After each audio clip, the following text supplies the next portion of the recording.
Дорогие телезрители, дорогие братья и сестры, вот и наступил светлый праздник Рождества Христова, которого мы все так ждали, с такой надеждой.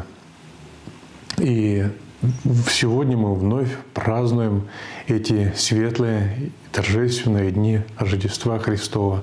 Господь наш Иисус Христос пришел в мир, родился, и теперь каждый из нас имеет надежду и упование о том, что мы вслед за Христом победим смерть и последуем за Ним. В эти дни поздравляю каждого из вас с этим радостным днем. Господь наш Иисус Христос пришел в мир для того, чтобы искупить каждого из нас. И для того, чтобы каждый из нас вошел в радость Господина своего и Отца своего Небесного.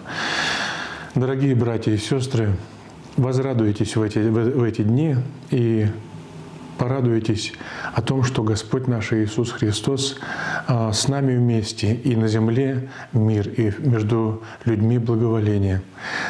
Желаю вам помощи Божией, радостного настроения и радости в ваших сердцах.